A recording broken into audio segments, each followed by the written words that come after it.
Բարև ձեզ Պամշայինյան, շնորհակալ եմ, որ եկաք տաղավար, մի քանի թեմաներ եք առանձնացրել, չգիտեմ, որ հարցից եք ուզում սկսել, համեցեք։ Բարև ձեզ, շնորհակալ եմ հրավերի համար։ Մենք ականատես ենք լինում ազգային ժողովում օրակարգային քննարկումների փոխարեն այն հարցերը, որ այսօր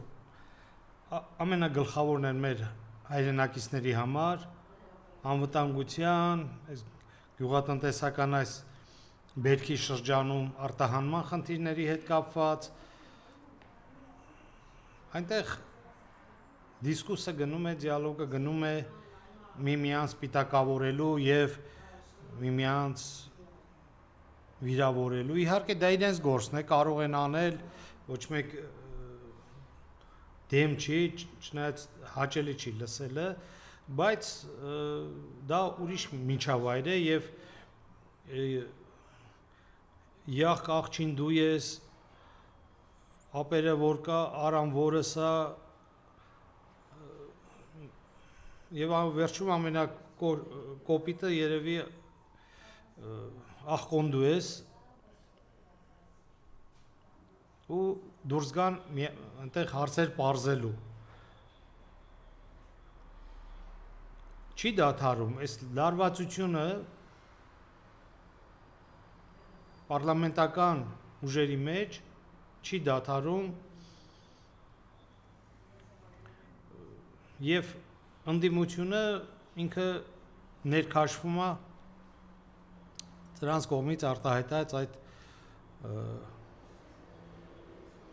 սրիկայա բարո բառամթերքին բառապաշարին կարծում եմ որ պետք չէ ընդհանրապես բանի տեղ դնել արհամարելը դա ամենամեծ պատասխանն է տգետին եւ պետք է ունենալ հստակ օրակարգ, հստակ քննարկումների համար հարցեր մենք այսօր ունենք բազմաթիվ խնդիրներ, բազմաթիվ էներգետիկ, անվտանգության, մթերման, արտահանման, օդի, ջրի, սննդի որակի այնքան խնդիրներ կան կուտակված, որ դրա փոխարեն այնտեղ ուղղակի դիտել իրենց այդ միջանձնային կամ միջթիմային հարաբերությունների պարզաբանումը դա ավելի լավ է չլինի եւ ժամանակն է ուրեմն եթե շարունակվելու է քննարկեն հաջորդ 10-րդ գումարման խորհրդարանի ձևավորմանը նշանակում եղավ աղքում Արմեն Գրիգորյանին փոխարինել է Ալեն Սիմոնյանը մեծ հաշվով դա նույն գարշոկներն են ոչ մի առանձնապես փոփոխություն չկա բացառությամբ որ այս փոփոխությունը անվտանգության խորհրդի քարտուղարի դա այնքան կարևոր էր Նիկոլի համար որ նա զոհաբերեց արևմտյան արժեքներով եւ հատուկ ծառայությունների կողմից հավաքագրված եւ ինչու՞ չէ մշտապես առաջնային եռյակի մեջ գտնվող Նիկոլին փոխարինող վարչապետի տեխնացու Արմեն Գրիգորյանին հանեցին եւ ավելի լոյալ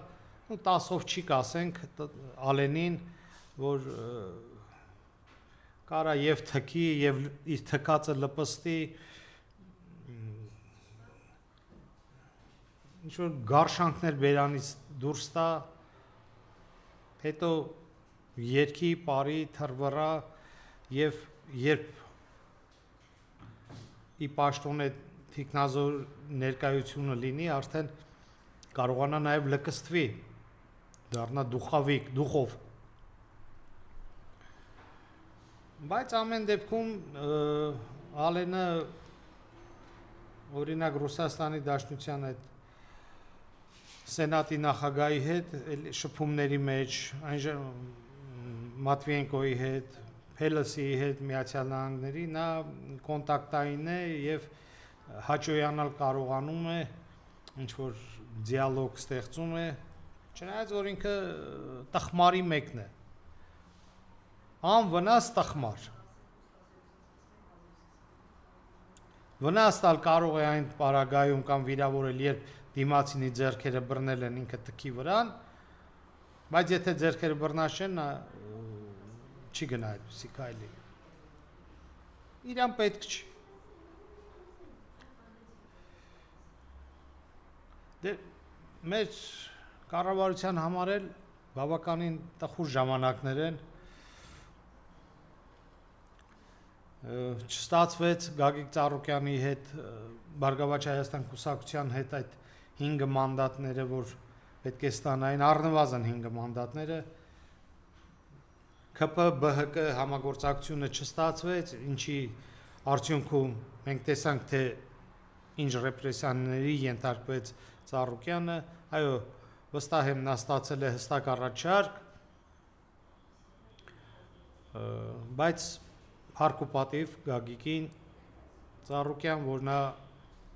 պահեց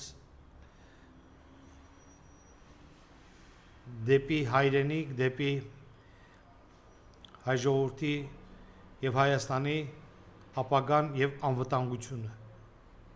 Մենք այսօր ականատես ենք լինում այնպիսի գործընթացների, դա ատոմակայանի հետ կապված լինի, դա այս արհեստական բանականության գործարանի հետ կապված լինի, մեզ այս առումով, էներգետիկ առումով եւս փակուղի են մտցնելու եւ մենք դառնալու ենք էներգիա արտահանող վաճառողի փոխարեն ֆուջիկա եւ դվիժոկներ նորից օգտագործող երկիր։ Ինչ վերաբերում է եկեղեցուն, մեր հոգևոր կենտրոնին, մեր հավատքին, դա բոլորիս աչքի առաջ եւս փլուզում են բանակը, եկեղեցին, էներգետիկ համակարգը, անվտանգային առումով ինչ որ նորամուծություններ է անում Հնդկաստանի եւ այլ երկրների հետ անհասկանալի անկապ պայմանագրեր կնքելով, ոչ մի արդյունք, ոչ մի անվտանգային խնդիր այդ ամենի մեջ չի լուծվելու։ Դա բացառված է։ Սա ասենց ինչ որ տևական, ինչպես ասում էր Բելոռուսի նախագահը, ինձ դրթեց, որ ես որոշեցի գնամ Եվրոպական միություն, քաջ գիտի, որ իրեն ոչ մեկ չի սպասում, մեզ ոչ մեկ չի սպասում Եվրոպական միությունում, դա ոչ թե ֆանտազիա է, դա չլինող բան է։ Դա չլինող բան է այնքանով, որ չի ստացվել հենց Եվրոպայի հետ սահմանակից մի շարք այլ պետությունների մասով։ Եվ Եվրոպան այսօր ինքը ներսում այնքան խնդիրներ ունի, որ բան ու գործ չուներ, թե պետք է Հայաստանի թոշակառուների կամ աշխատավարձի խնդիրներով մտածեր։ Բացարձակ։ Նա իրենց համար սա գործիքակազմ է, ինչպես որ Վրաստանին էին առաջարկում, որ կռվեք Ռուսաստանի հետ, իսկ թե մեզ հետ ինչ կլինի, Վրաստանի պաշտոնյաների հարցին ասել են դե ինչ որ կլինի։ Նույնը մեզ հետ է լինելու, եթե կարողանանք փրկվել, ապա մենք էլ մեր Սահակաշվիլին կունենանք, իդեմս Նիկոլի, բայց Նիկոլից մի քիչ նեղացած եմ, որ ռազմական ոստիկանության պետի պաշտոնում լեգենդար հրամանատարներ Թագուշիկ Ղազարյանը, Արփի Դավոյանը նման հրամանատարների նշանակում չեն անում եւ առաջադրում են այնպիսի տեխնացուների, որոնք որ արդեն հայտնի էին մեր հասարակությանը, իրենց գործունեությամբ, իրենց ոճով եւ իրենց կոռուպցիոն սխեմաներով։ Բայց չունեն, կադրեր չունեն, առանձնապես իրեն չի հետաքրքրում այդ թե երկիրը անդունդի որ հատվածն է գլորվելու իրեն հետաքրքրում է թե ինքը դեռ ինչքան կարող է մանյովրել, պահել իր աթոռը, իր պաշտոնը։ Այս նույն իրավիճակն է տիրում մեր գյուղատնտեսության ոլորտում, ուղղակի ժամանակավոր միանգամյա պահի իրավիճակից ելնելով իրավիճակային լուծումներ են գնում տեղի իշխանավորները առաջարկում մթերումների հետ կապված, արտահանումների հետ կապված, բայց սա ամբողջովին ֆունդամենտալ գյուղատնտեսության, ջերմային տնտեսությունների, ձկնաբուծությամբ զբաղվող տնտեսությունների, ալկոհոլային, ոչ ալկոհոլային խմիչքներով զբաղվող տնտեսությունների, կաթնամթերքի եւ մսամթերքի արտահանումներով զբաղվող տնտեսությունների, ծաղիկի արտադրությամբ զբաղվող տնտեսությունների ֆունդամենտալ քանդվում են։ Եվ այս ամենի բխելու է նա, որ մարդկանց բաժնետոմսերը այդ ֆերմերների նույնիսկ եթե հետագայում այդ տնտեսությունները փրկվեն, այդ մարդիկ էլ սեփականատեր չեն լինելու։ Սեփականատերը լինելու է բանկերը, որոնք այս մեր պետության սրբության սրբոցն են եւ ամբողջ պետության կառավարումը եւ պետական քաղաքականությունը հենց կառուցված է այդ բանկերի հարստացման, հզորացման եւ ֆանտաստիկ եկամուտներ արձանագրելու։ Թե տոկոսների առումով, թե այս իպոթեկաները, թե այդ աշխատավարձից եկամտահարկի գումարի վերադարձման հետ կապված, այս ամբողջը երբևէ չի ծառայել քաղաքացու շահերին։ Այս եւ չի ծառայելու։ Եթե մարդիկ կարծում էին, որ նրանք ունեն 3-4 բնակարան, խապված են, շատ արագ կորցնելու են բոլորը։ Շատ արագ։ Եթե դեռ կա հնարավորություն, փորձեք գոնե միտեղ փրկել, պահել, որ գոնե կարողանաք ապրել։ Այլապես բանկերը դրանք էլ կտանեն։ Նիկոլի, չգիտեմ, նախքին ասեմ, ներկա ասեմ, որ չնեղանան, կողակցուհին, կինը, երեխաների մայրը, ամեն դեպքում Էրատո ջոկատի, լեգենդար Էրատո ջոկատի հրամանատար Աննա Հակոբյանը հիմա մեր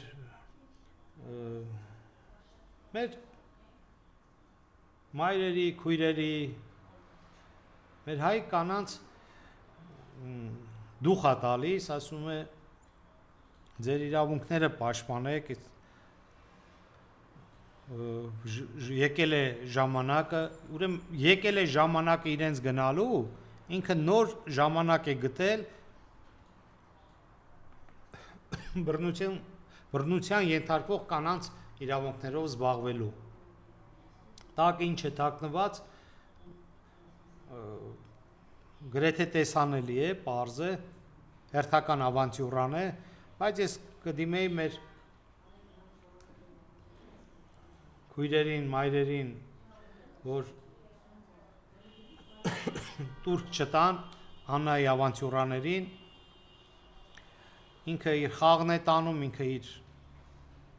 հարցերն է լուծում, իր դավերն է դավադրում, այնպես որ այդ աղջկա խելքին ընկնել պետք չէ։ Եվ կուզեմ անդրադառնալ մեր ամենայն հայոց մայրաքաղաք Երևանին, ամբողջ աշխարհի հայերի մայրաքաղաքին, որը որ կործանվում է, բառից բուն իմաստով կործանվում է Երևանը։ Երևանում չկա օդ, Երևանում անորակ է ջուրը, Երևանում շատ թանկ է ապրելը, շատ թանկ է պարենային առաջին անհրաժեշտության ապրանքները, դեղորյակը, շատ անհարմար է տեղաշարժվելը, բայց այս ֆոնի վրա հազարներով տալիս են բազմաբնակարան շենքերի թույլտվություններ 25-30 հարկ սեյսմիկ գոտում բարձր սեյսմակայունություն ունեցող տարածքում տալիս են 25-30 հարկ շենքերի թույլտվություններ եւ այդ մի շենքով կարող են 10-15-20 շենքի ֆունդամենտի, նրանց կառուցվածքի, նրանց սեյսմակայունությունը բավականին թույլատնեն եւ կանգնեցնեն շենք, որը ինքը եւս վթարային է։ Խոսք է գնում, որ 450,000 բնակարանի կառուցման թույլտվություն է տված, բնակարանի։ Այս իրավիճակում անհնարին է, որ մենք ամենօրյա ռեժիմով, ամենօրյա եւ դա գնալով այդ դինամիկան բարձրանալու է, մենք չունենանք վթարներ։ Կոյուղու, էլեկտրոէներգիայի, աղբահանության։ Այսօր զբոսնել եմ, գնացի շրջելու, որտեղ մեր կամերային թատրոնն է, քաղաքի բուն կենտրոնում Աբովյան, Նալբանդյան այդ փողոցների մեջտեղի հատվածում է գտնվում։ Մտեք մի հատ տեսեք այդ այգու վիճակը։ Չորացած ամբողջը։ Հոտերը վառված, շուտ կիսատափաստանային, անապատային մի վայր է հիշեցնում։ Եզրաքարերը կիսաքանդ, դուրս թռած։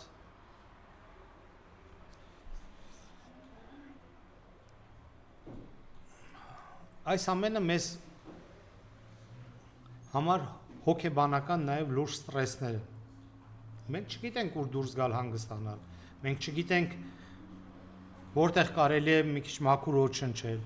Մենք չենք կարողանում փախնել այդ աղմուկից, երբ գիշերը ժամը մինչև 11-ը, 12-ը, գիշերվա կեսին Մաշտոցի պողոտայում դեռ պարեկները սուլիչով սուլում են, մեքենաները ազդանշանները հնչեցնում են, բայց դրա փոխարեն Իսակովի պողոտան այս տարի արդեն երկրորդ անգամ ամբողջ կապիտալ վերանորոգվում է, ասֆալտապատվում է։ Այդ Մակրոնի բանի ժամանակ չէ, Նիկոլի ընկերուհիները, որ եկան, այն ժամանակ չէ, ճանապարհը վերանորոգվեց։ Հիմա ինչն է պատճառը, որ օգոստոս ամսին նորից նույն աշխատանքն է կատարում։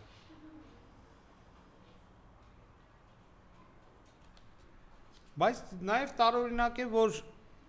բավականին մեծ ներկայություն ունեցող ընդդիմությունը Երևանի քաղաքապետարանում, Ավագանիում քաղաքապետի իմպիչմենտի հարցը երբևէ չեն բարձրացրել, որևէ քննարկում չեմ հիշում։ Եթե եղել է կներեք, բայց չեմ հիշում։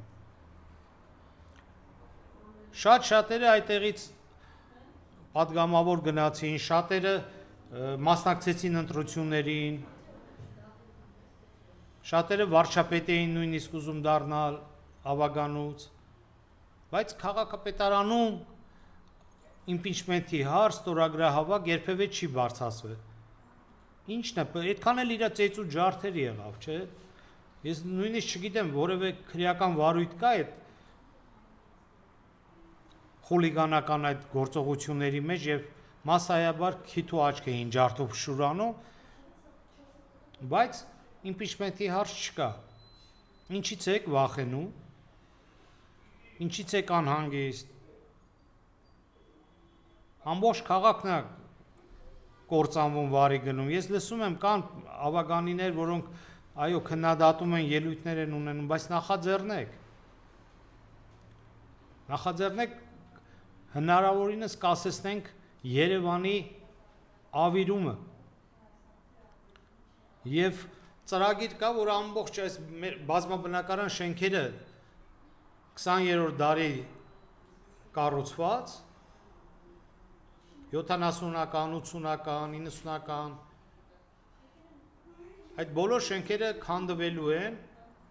պետական գերակաշարժ ճանաչելով եւ բնակիչներին տալու են բնակարաններ օրինակ Արմավիր քաղաքում, Արտաշատում։ Իսկ իրեն կարագացնում են, որ այդ շենքերը դառնան վթարային, իրենց գործունեությամբ։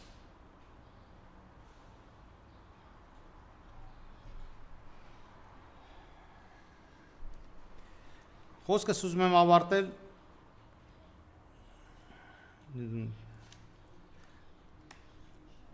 կառավարության հրաժարական